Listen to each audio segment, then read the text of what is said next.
Eu coloquei algumas coisas que eu quero transmitir para você na minha primeira mensagem.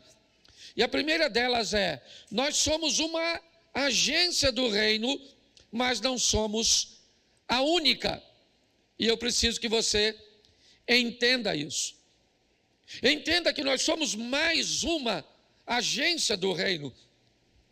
O projeto Recomeçar não é a única agência do reino, não é a melhor agência do reino, não é a agência do reino perfeita, não. Para nós, ele é mais uma agência do reino. Algumas agências do reino se consideram única, acreditam que apenas elas detêm a informação, o conhecimento e o Salvador para colocarem as pessoas no reino de Deus. Nós não. Nós sabemos que muitas pessoas aqui vieram de outras agências e que muitas pessoas aqui irão para outras agências. Entendemos que a figura de um pastor é basicamente a de um motorista de ônibus, onde a função é apenas dirigir. Em alguns pontos, pessoas sobem, em alguns pontos, pessoas descem. E o papel dele é continuar dirigindo. Se envolve demais com alguém que sobe, sofre demais quando esse alguém desce. Então, inevitavelmente, um pastor sábio, ele entende que não pode ter um nível de envolvimento tão intenso com os passageiros, porque eles são passageiros. Ou passam porque saem e vão para outras agências, ou vão por outras agências porque precisam mudar de endereço por questões de trabalho, ou porque partem, né? Nós perdemos um irmão em janeiro que partiu, foi para a glória. Então é importante que você entenda, se você vai caminhar conosco, nós não temos essa neura de achar que Jesus só está aqui e que você não pode visitar outro lugar, que você não pode pregar em outro lugar, que você não pode fazer nada. Nós não temos isso, por favor. Ok? Se vai caminhar conosco, entenda que nós temos a visão de que somos apenas uma agência do reino. É como se você fosse depositar um dinheiro numa agência bancária. Não faz diferença se a sua conta está, né, no centro da cidade, em Petrópolis ou em Xerém. Assim que você chegar numa agência e depositar, vai para a sua conta, porque está tudo integrado. É assim que nós pensamos. Tá bom, pastor. Mas o que se faz numa agência do reino? Eu acho uma boa pergunta. O que é que nós fazemos aqui? Eu acho que aí precisamos começar uma boa revisão. Numa agência do reino, se recebe e se apresenta a Cristo como Salvador e Senhor. O papel de uma agência do reino é apresentar e ter nela pessoas que receberam a Cristo primeiro como Salvador, o herói da cruz, aquele que apaga os meus pecados, que coloca meu nome no livro da vida. Normalmente, essa primeira informação é feita pelo evangelista, pelo evangelismo, e ela é feita por aquele que recebeu a Cristo e que agora vai apresentá-lo para quem ainda não o recebeu, para que esse também passe a ser um apresentador daquilo que já recebeu. Pois aquele que tentar salvar sua vida irá perdê-la, mas aquele que perder sua vida, que se dedicar, não é morrer. Perder a vida não é morrer pelo outro. Isso Jesus já fez. Mas é perder a vergonha, não a vida. Sabe? É perder a ocupação de tempo para achar um espaço na sua agenda onde consiga apresentar alguém a Cristo. Como? primeiro como o mais atraente, o Salvador, aquele que morreu para nos dar a vida eterna, mas também como Senhor. Talvez o Senhor já não seja tanto, né, uma função do evangelista, seria uma função do mestre, do pastor, ou de alguém mais habilitado com conhecimento para oferecer. Mas na agência do reino, onde nós estamos, nossa função é recebermos e apresentarmos a quem? A Cristo, como Salvador e Senhor. Por que não apresentamos Jesus como Senhor primeiro e depois como Salvador? Porque o Salvador é mais interessante. O Senhor é dono, é aquele que dita as regras, entendeu? Está assim de gente que adora o Jesus Salvador, mas que detesta o Jesus Senhor. Mas nós, como agência, precisamos, e é isso que precisamos fazer, uma agência do reino recebe e apresenta a Cristo como Salvador e Senhor. Aí vem uma pergunta para mim e para você. É isso que você veio fazer aqui? Você veio aqui para receber e apresentar a Cristo? Não, pastor, falando sério, eu vim aqui porque eu estou com câncer. É por isso que eu vim aqui e eu vim falar que pessoas foram curadas neste lugar. Não, pastor, eu vim aqui porque eu estou vivendo uma crise no meu casamento. Então, é por isso que eu vim. Então eu sei que o Casados para Sempre, certo, que muitos casamentos são restaurados aqui. É isso que eu vim fazer aqui. Não tem problema nenhum. Não. Desde que a sua necessidade esteja compartilhada com a função da agência do reino, receber e apresentar a Cristo. Enquanto você não recebe o milagre da cura, enquanto o casamento não é restaurado, enquanto a porta não é aberta, enquanto aquilo que você veio buscar aqui ainda não aconteceu, você recebeu a Cristo e vai apresentá-lo. E depois que aconteceu, você continua apresentando a Cristo. Se você veio aqui apenas para receber, você está no lugar errado. Essa não deveria ser a sua motivação. Outra coisa que precisamos rever e entender de forma bem clara, aqui nessa igreja, Jesus é único e suficiente Salvador. Aqui nessa igreja, 1 Timóteo, capítulo 2, verso 5, que diz assim: porque há um só Deus e não dois, há um só mediador entre Deus e o homem, certo? E os homens, e ele é Jesus Cristo, homem. Entendeu? Quer caminhar conosco? Maria nunca vai chegar perto da posição que ocupa Cristo, como mediadora. Aqui não. Você está entendendo?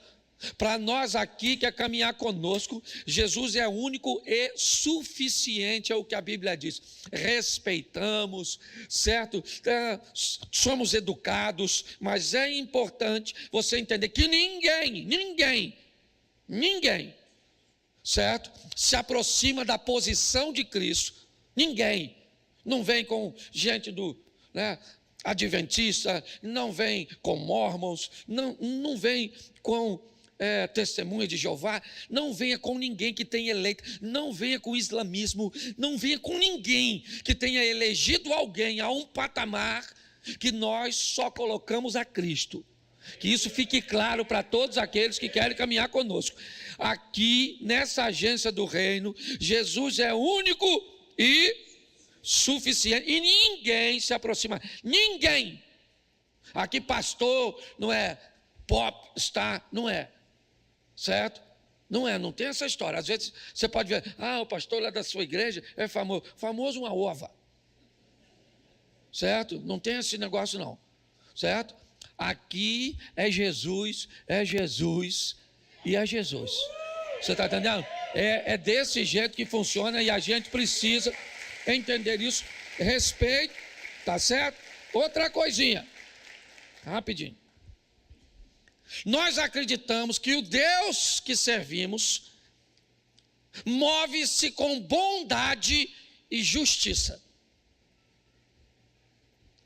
Bondade para nos deixar escolher o que quisermos fazer, e justiça para nos fazer colhermos tudo que diz respeito àquilo que nós plantamos. Aqui na nossa igreja, o chifrudo, o Satanás, o lapeta, certo? Não, é lapeta, não é capeta, porque quando você chama capeta, ele vem para cá. Ou você fala lapeta, ele vai para lá. Então, nunca chame capeta, tá certo? Por isso que eu falo lapeta. Lapeta, deixa o peta lá. Não chama para cá, certo? Aqui, o diabo não é o superpoderoso que é em outros lugares, não. Se aqui Jesus é único e suficiente Salvador, se aqui Ele é Salvador e Senhor, essa postura faz com que venhamos enfraquecer o poder do lapeta. Tem lugar que tudo que acontece é o Satanás. O som fala, nossa, ó o inimigo. Eu estava no evento, eu posso falar porque é amigo, e se vazar, porque... Eu estava no evento, caiu uma coluna. Mary estava comigo. Estavam pregando, caiu uma coluna. Pô, essas colunas leves, não era pesada não. Acho que era de fibra, mas é grandona, igual que a coluna romana. Devia ter, sei lá, uns 4, 5 metros. Caiu assim dentro da igreja, mas não acertou ninguém não. E aí depois o cara falou comigo assim, viu como é que o diabo estava furioso? Derrubou a coluna. Eu pensei assim, quem trouxe o Satanás nesse culto? Porque comigo, ele não foi. Então deixa eu falar uma coisa para você, nós sabemos que o diabo é poderoso, sim ou não? E é. O anjo não ousou repreender Satanás, a não ser com a seguinte frase, o Senhor te repreenda. Eu acho mó barato uns crentes que querem pisar na cabeça do Satanás. Não pisa na cabeça dele mesmo, para esmagar os pensamentos, mas eu respeito. Então deixa eu falar uma coisa para você, aqui o diabo não é o superpoderoso, porque aqui nós acreditamos, quando eu digo aqui, não é aqui assim não, é aqui, na nossa vida, porque não dá para estabelecer um todo. Tem gente aqui que dá mole para o chifrudo. Abre a porta, o Satanás entra. Ah, pastor. Para de empoderar. Então, aqui nós acreditamos que o que você fizer, você vai ter que encontrar com esse negócio lá na frente. Porque Deus é justo. Ele é bom, mas Ele é justo. Amém? Aí vem outra coisa que me chamou a atenção na minha revisão. Qual era a característica de Cristo que o destacava dos demais? Os evangelhos dizem que apareceram outros Cristos antes do Cristo, dizendo que eram Cristo. Eram bons pregadores, foram capazes de reunir alguns grupos de pessoas, fizeram também movimentos. Esse era um assunto muito discutido entre os religiosos, os fariseus daquela época, questionando a veracidade de Cristo. Me parece que havia homens bem mais preparados no discurso do que o próprio Jesus. Mas o que destacava Jesus é algo que talvez não seja um destaque da nossa igreja e vale a pena avaliarmos isso. O que se destacava no ministério de Jesus era a preocupação com o próximo. Era isso que fazia diferença. A maneira com que Jesus oferecia atenção ao próximo, a maneira que ele enfatizou a preocupação com pessoas que não tinham proteção, como órfãos, viúvas, doentes, possessos, sem esperança. Era isso que marcava o ministério de Jesus. Aí eu comecei a me perguntar se a preocupação com o próximo é uma preocupação do ministério cujo qual eu sou pastor. Ajudamos? Sim. Investimos em pessoas? Sim. Mas eu não lembro de ter dito isso para vocês durante todo esse período que eu pastoreio. Eu gostaria que você revisse isso com muito carinho. Qual é a preocupação que você tem com as pessoas necessitadas próximas a você? Você é capaz de, antes de ajudar alguém, estabelecer um modelo mental que consiga destacar o necessitado do aproveitador? Porque eu conheço muita gente que não quer ajudar mais ninguém, porque misturou necessitado com aproveitador, e ajudou gente que era aproveitadora, ficou tão entristecido com isso, de ter sido enganado, de alguém ter abusado de você, que isso acabou anestesiando você, e hoje você não quer mais ajudar a ninguém. E aí eu vou fechar com 2 momentos da vida de Jesus, que serve de grande alerta para todos nós. 2 momentos só: batismo e morte.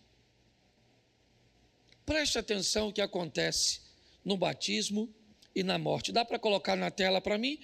Mateus, capítulo 4, verso de número 2.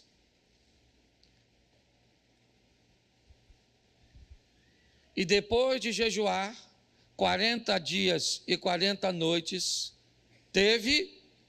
ele teve isso. Verso 3. Então o tentador, aproximando-se, disse a Jesus: se você é o Filho de Deus, mande que essas pedras se transformem em pães. Verso de número 6.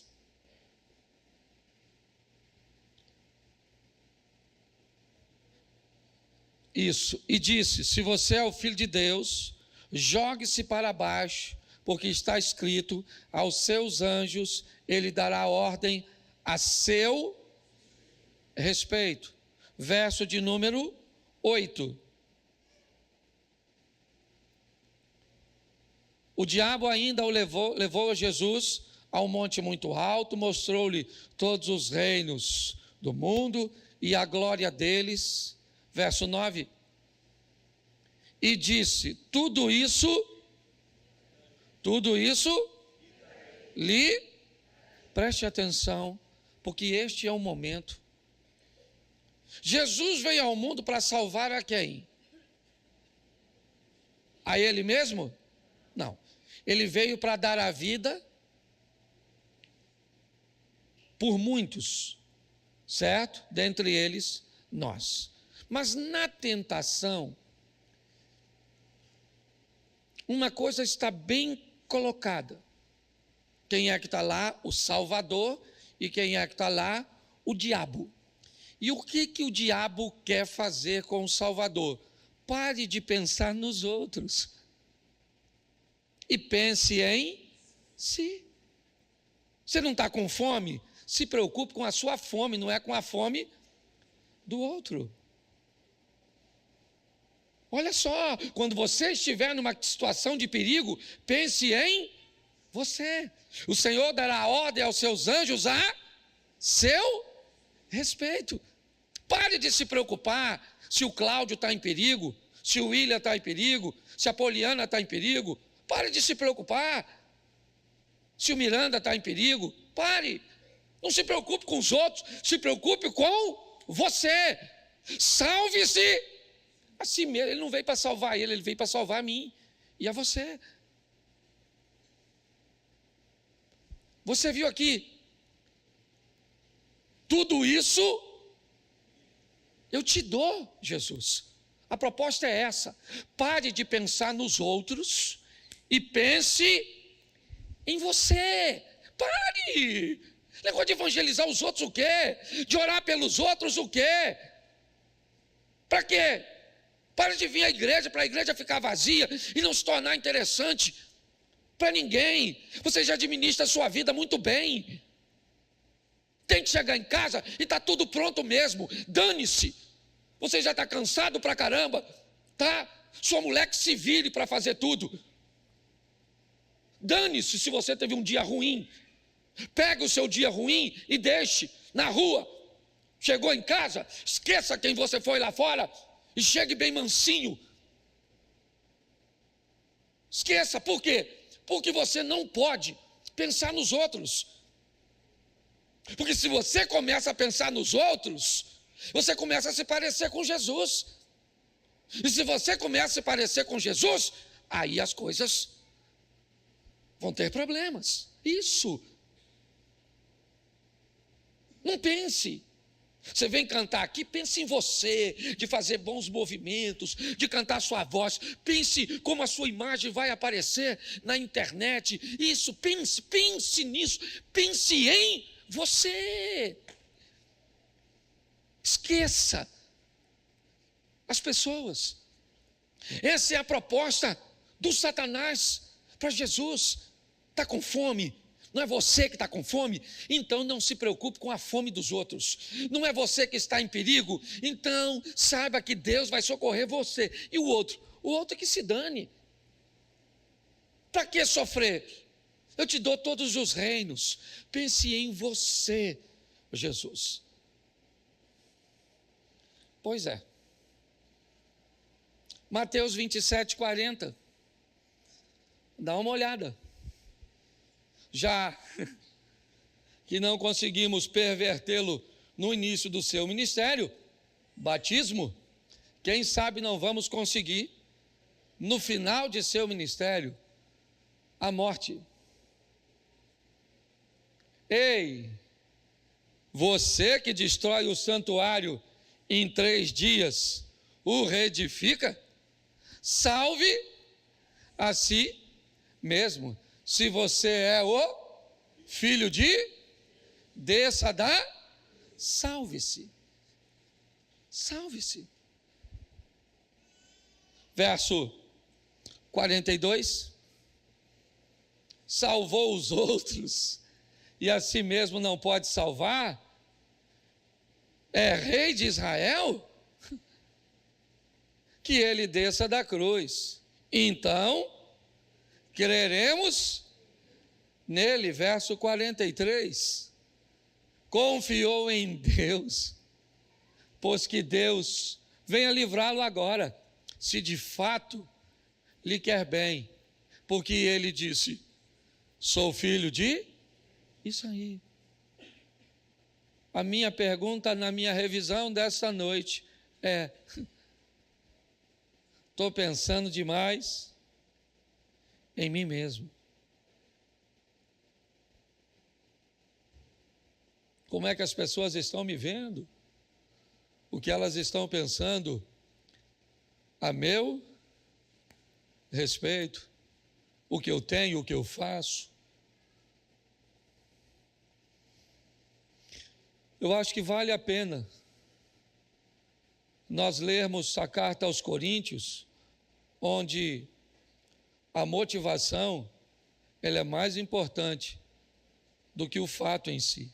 Ainda que eu falasse a língua dos homens e dos anjos, se não fosse por amor.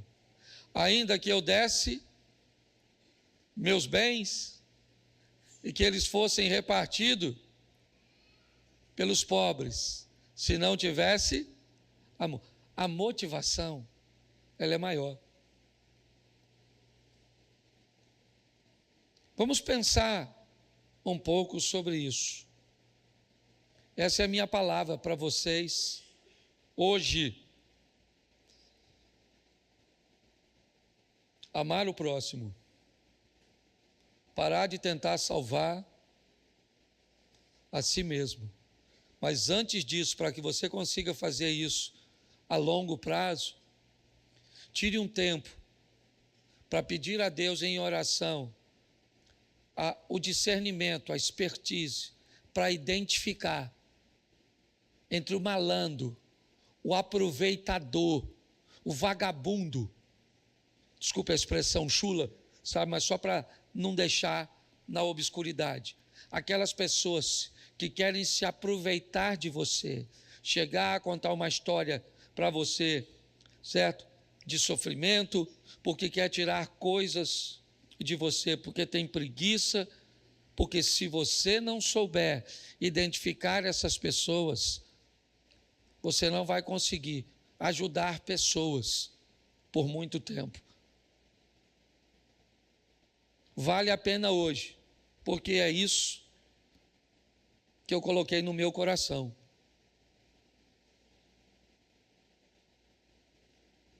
E eu sei que eu precisava fazer isso porque eu não tinha conversado com vocês a respeito disso. Talvez por isso, às vezes a gente tem, ou tenhamos, perdão, alguns problemas familiares, porque estamos sempre pensando em nós. Alguns problemas no ambiente corporativo, na nossa equipe de trabalho, quer na igreja, quer em qualquer lugar. Porque sempre sou eu. Eu nunca penso em ninguém.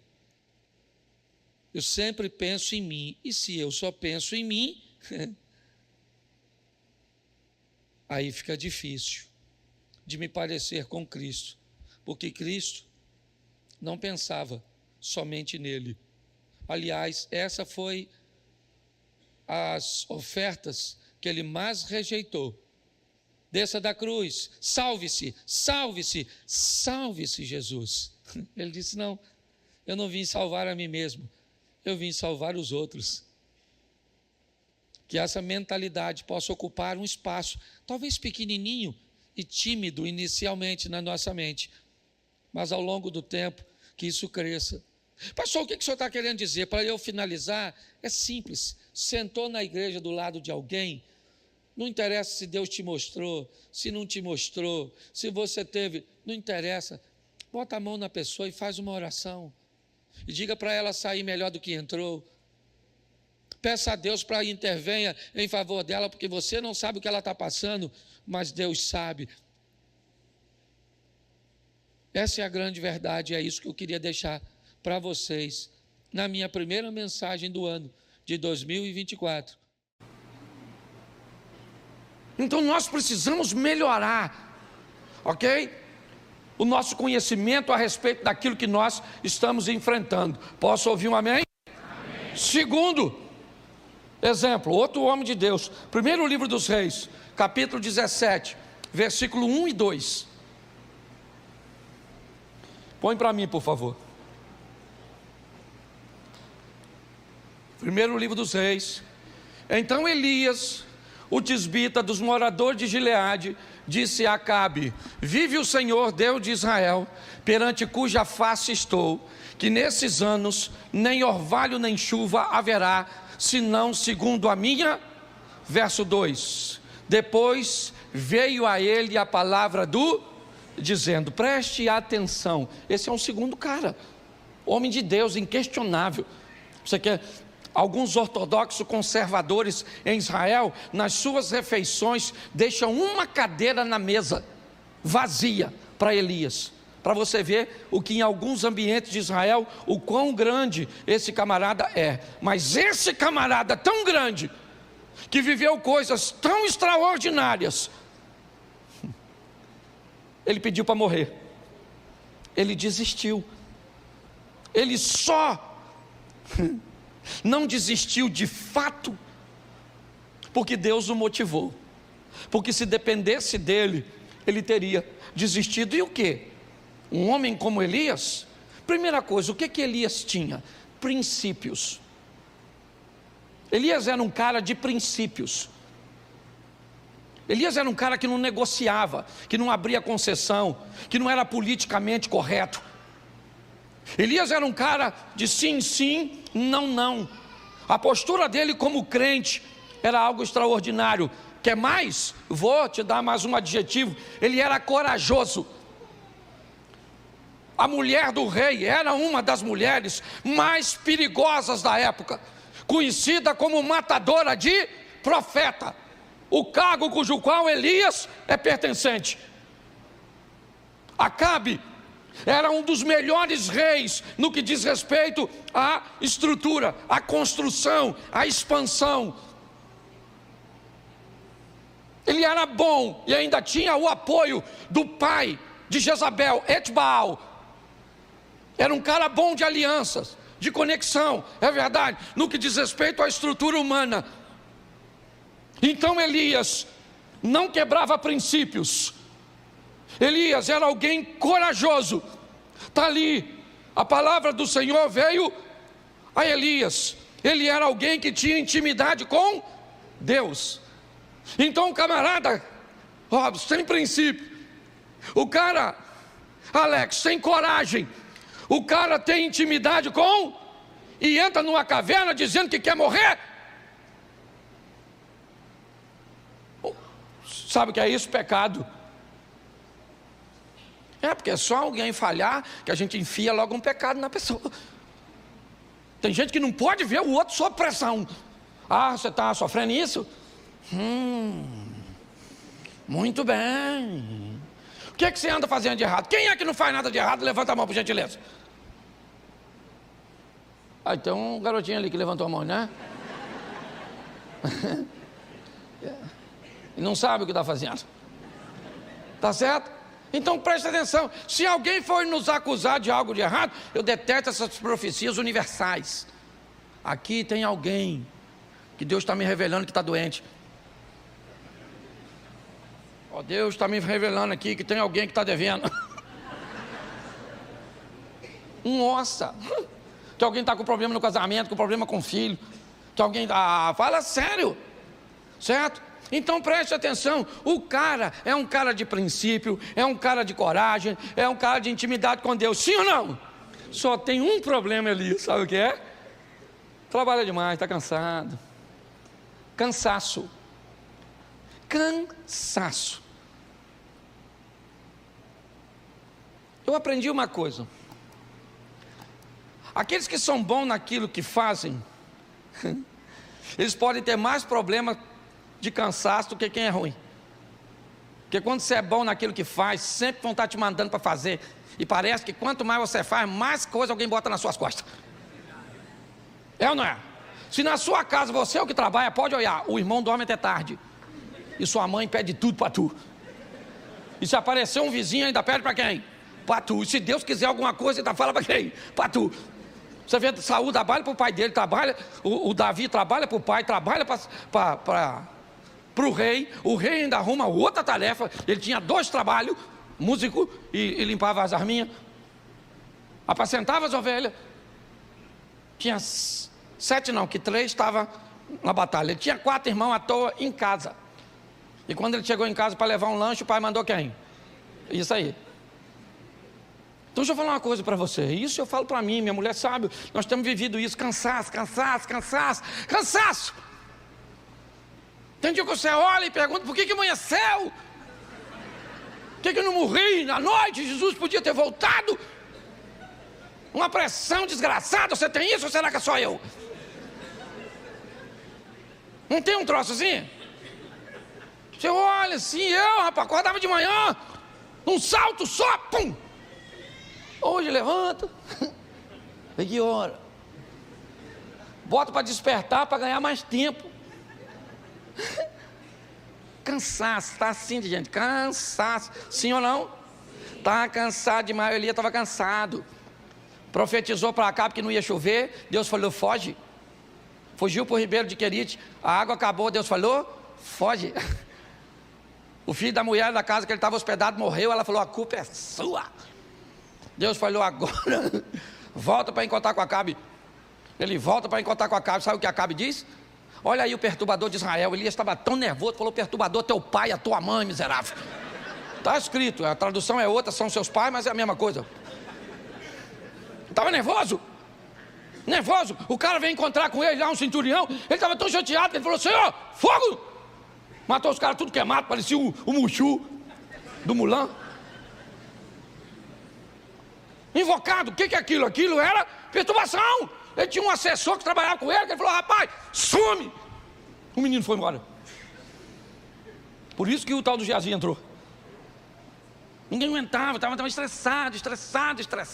Chegou lá, falou: aqui, preste atenção, o cara está com Deus. Tem 400 profetas de Baal e 450 de Azera. Tem 850 almas. O que é para ele fazer?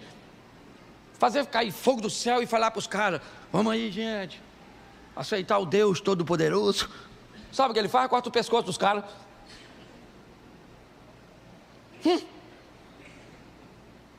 Tá pior que chefe de grupo de extermínio.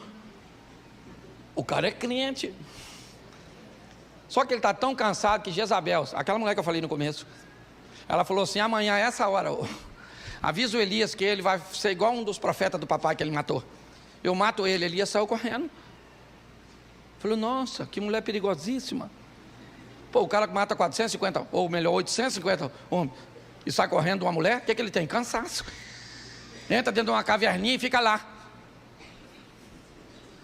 Por que o senhor não me mata? Deus deve ter pensado: Jezabel quer te matar, você quer morrer? Volta lá. E eu terceirizo o serviço. Ele queria morrer, sim ou não? Sim ou não? Claro que não! Ele só está Isso, está assim de gente. Trabalha. Dinheiro não tem. Trabalha. E dinheiro não tem. Trabalha. E dinheiro, cadê o dinheiro? Isso, dinheiro. Parece que você trabalha e os outros o dinheiro vai para algum lugar. No submundo do crime.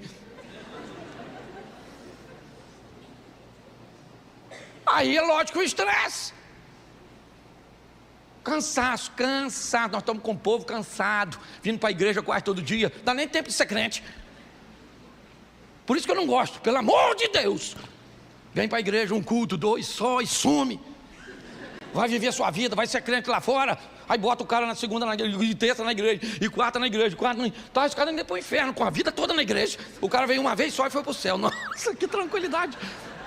Eu detesto esse ativismo.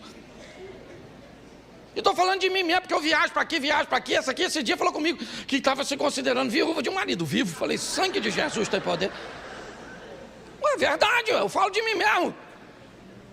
Porque graças a Deus, naquilo que Deus me entregou para fazer, eu faço, né?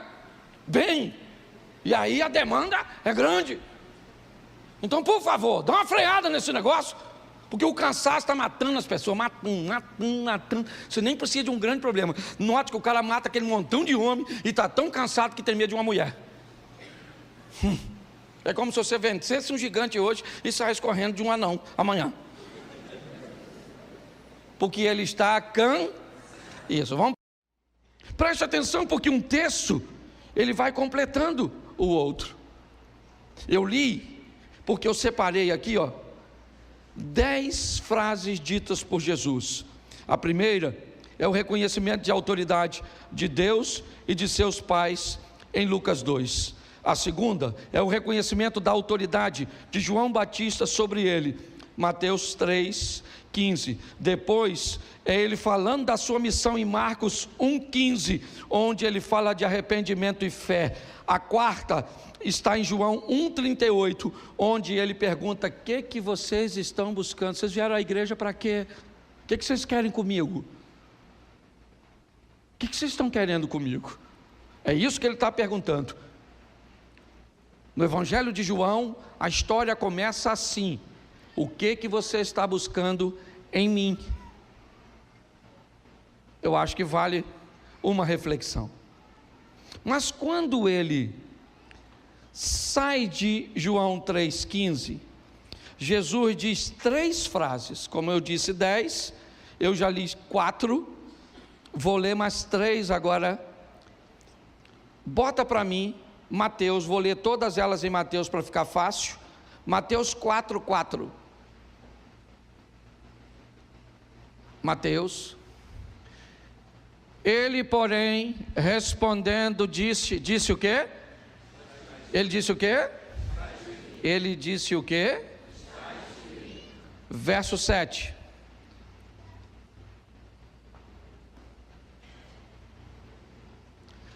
Disse-lhe Jesus também, está? Ok. Verso de número 10. Põe o 10, por favor. Então, disse-lhe, preste atenção, na minha Bíblia, e na sua, se você tiver, aqui ó, então, disse-lhe Jesus, está escrito de preto, ok?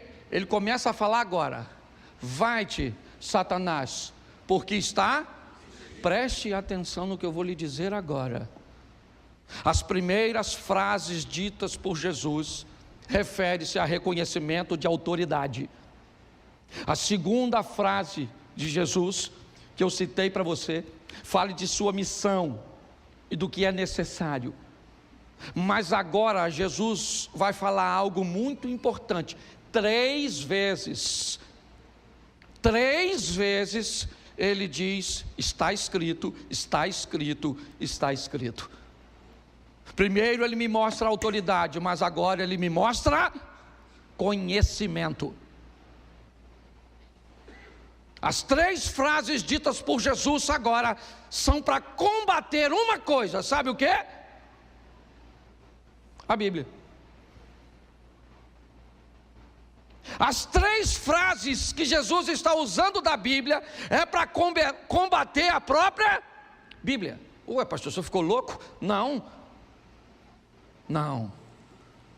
Jesus está me mostrando agora que se eu quero ser bem sucedido, eu tenho que conhecer tanto a verdade, que se alguém me contar essa verdade de uma forma equivocada, eu sou capaz de identificá-la. Sabe qual é o problema nosso? Ou da grande maioria, nós conhecemos o evangelho que os outros leram. Alguém leu, veio aqui, falou, e você nem sequer conferiu. Preste atenção, 3 versículos agora. Jesus está sendo tentado por Satanás. É uma guerra de conhecimento. Os 2 conhecem muito a Bíblia, sim ou não? A diferença é que um conhece e o outro é. E aí eu pergunto a você, está lá Jesus e Satanás no deserto, sim ou não? Sim ou não? Isso. Satanás é um ser humano ou ele é um espírito? Ser humano ou espírito? Jesus é um ser humano ou um espírito? Jesus é um ser Então Jesus é um humano conversando com um ser espiritual, se é que eu posso chamar celestial, tá certo? Sim ou não? Qual é a diferença entre os 2?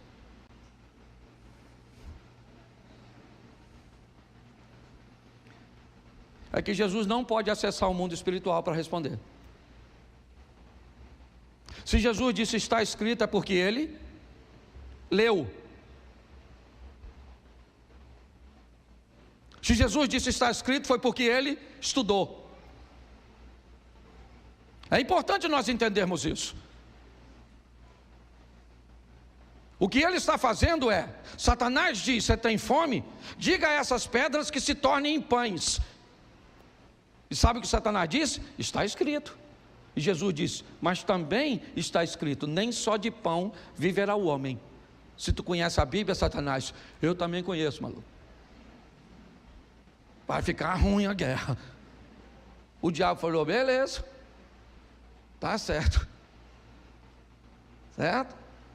Então vamos aqui. Por que você não se joga do pináculo do templo? Porque está escrito lá na Bíblia que o Senhor Deus dará ordem aos seus anjos a céu. Está escrito, disse o Satanás. Sabe o que Jesus disse? Mas também está escrito. Não tentarás o Senhor teu Deus. Satanás falou: caraca, maluco, pô, tá ruim de dar uma volta nesse cara. Já usei 2 textos. Pô, vamos fazer o seguinte, cara. Ó, ao invés de você sofrer, morrer, cuspir no você, vão escolher um bandido ao invés de você. Ó, se tu, olha só que beleza, se tu se prostrar e me adorar, eu te dou tudo isso. Jesus falou: ô Satanás. Bom, Satanás, você pode ir embora, porque está escrito: somente ao Senhor teu Deus servirás, somente a Ele adorar. Presta atenção, o diabo falou quantos versículos bíblicos? Quantos versículos bíblicos? Jesus falou? Isso aí. Poderia dizer que ele é flamenguista? Brincadeira, não cabe nem na hora, tá certo? Tirei a espiritualidade do culto.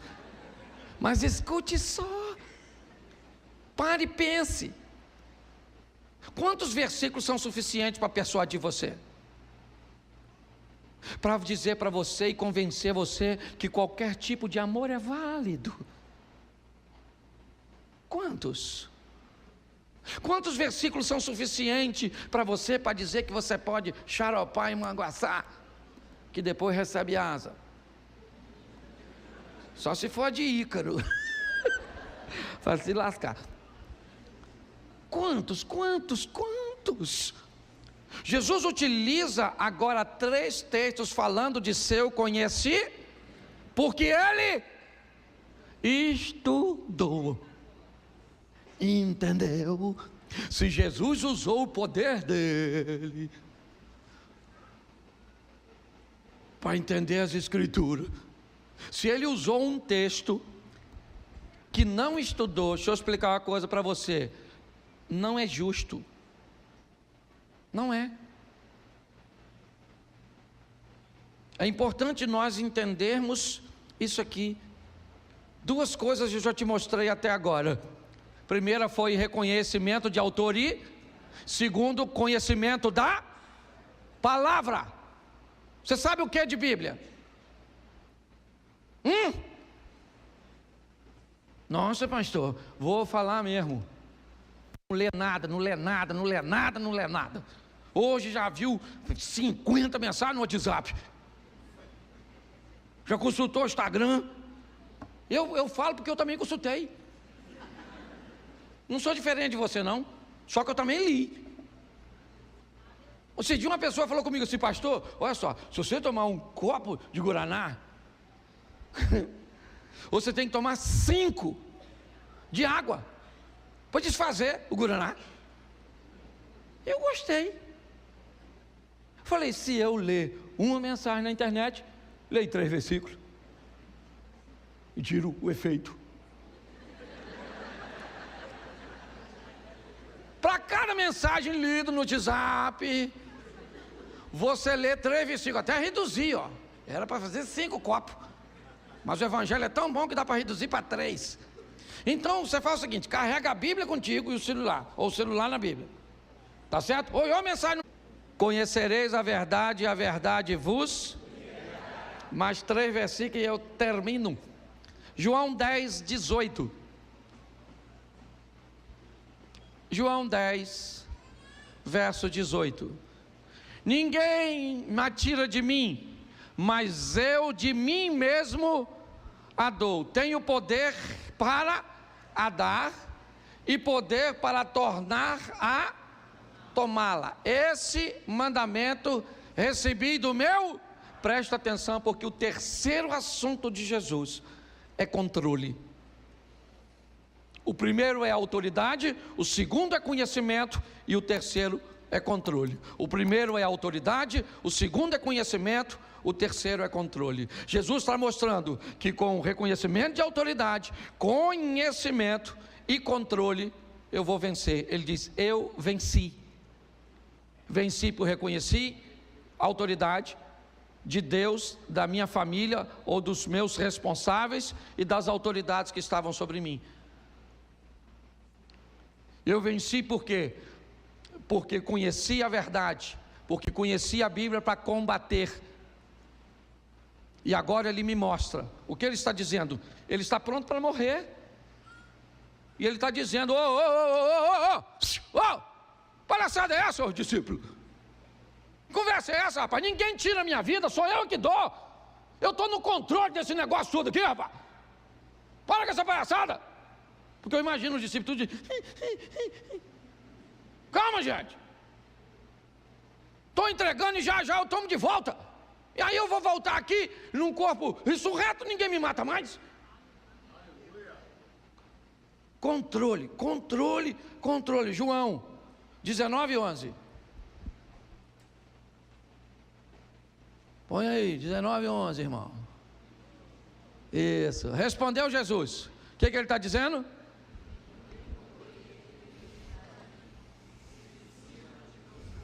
Presta atenção, porque isso aqui arrebenta na nossa cabeça. Perdoe a adaptação que eu vou fazer agora, mas eu tenho que fazer. Tá bom? Deixa que eu leio para não ofender ninguém. Lula: nenhum poder terias contra mim se de cima não tivesse dado. Bolsonaro: nenhum poder teria contra mim se de cima não te fosse dado. Papai e mamãe: nenhum poder teria contra mim. Deixa eu falar uma coisa para você.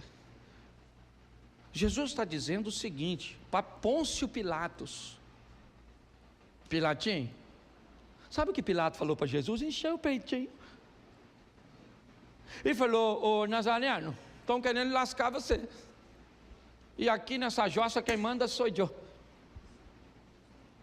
Fala comigo agora, ô Nazareno, porque eu livro você da morte. Eu sou Pôncio Pilatos. Jesus falou: Pilatinho, sabe de nada, vai lavar a mão, miserável. Ô Pôncio, nenhum poder tu teria, cara. Tu só está onde está porque meu pai deixou. Sabe o que Jesus está dizendo? Ô camarada, quem está no controle de tudo aqui sou eu. Sabe o que ele disse? É-me dado todo o poder no céu e... Eu acabo com isso tudo agora, rapaz. Oh, as pink em cérebro, meu Deus do céu. Querendo dominar o mundo? Jesus está dizendo: eu faço o que eu quiser. Ninguém. Agora, deixa eu te dar uma notícia agora ruim também, que hoje eu vim para dar umas notícias ruins. Você sabe por que tem gente ruim no poder? E Deus permite que elas estejam lá? Porque alguém tem que estar. Alguém tem que estar no poder, sim ou não? Você quer? Então não reclama de quem está. Entendeu? Tem lugar que não era para o outro estar lá, era para tu. Mas tu não quer estudar, tu não quer trabalhar, tu não quer se dispor, tu não quer fazer nada. Aí fica reclamando do outro que está lá. Alguém vai ter que ocupar o lugar, querido. Entendeu? Acabou. Eu já tive aqui gente, certo, que entrou aqui e falou: pastor, feliz ao nosso partido, eu vou financiar uma campanha para o senhor, a senador, aqui dentro desse estabelecimento. Eu olhei para ele e falei: querido, você acha que eu sou pastor, eu sou sacerdote, eu sou político? Ele me olhou assim meio sem graça, falou: eu acho que o senhor é sacerdote. Falei: então vamos tomar um café. Então eu posso reclamar do senador? O Rio de Janeiro está lá representado por Romário. Porque nós estamos precisando de uns gols no Senado. Mas por que você acha que ele ganhou para senador? Porque jogou nos 3 grandes do Rio e construiu um nome, sim ou não? Então, eu não reclamo, só oro: Senhor, essa dele bateu na trave. Não é verdade? Eu oro, porque você está rindo, mas o assunto é sério. O que Jesus está mostrando aqui é o seguinte: eu estou no controle. Ele disse a Pôncio Pilatos: ninguém, certo? Ou nenhum poder terias contra mim, se de cima te não fosse isso aí. E aí? Seu pai não teria poder nenhum, você teria nascido em outro canto. Aliás, você nem teria nascido, se você não gosta do seu pai e da sua mãe. Botaram você numa chocadeira assim, e você nascia naturalmente, do nada. Ninguém. Mas você só vai conseguir entender isso quando você reconhecer a sua identidade de fato. O último texto que eu vou usar aqui é o último texto dito por Jesus, certo? No Evangelho de Marcos, capítulo 16, verso 16. Ele já está indo embora, certo? Preste atenção no que ele diz. Quem crer e for, será, mas quem não, será. Verso 17. Estes sinais seguirão aos que em meu nome falarão novas. Vamos lá, bota o 18. Pegarão nas serpentes, certo? E se alguma coisa, e se beberem alguma coisa mortífera, não lhes farás dano. E imporão as mãos sobre os enfermos e os... Verso seguinte. Ora, o Senhor, depois de ter falado, foi recebido ao céu, assentou-se e está esperando para encontrar comigo e com você. 3 coisas eu quero que você guarde na sua mente. A primeira delas aqui: reconheça a autoridade. A segunda, tenha conhecimento da palavra. A terceira, assuma o controle. Pare de deixar as coisas que estão ao seu redor te controlar. Quando você tiver reconhecimento de autoridade, conhecimento e controle, você vai descobrir que a sua vida vai ser um sucesso, como a de Jesus também foi.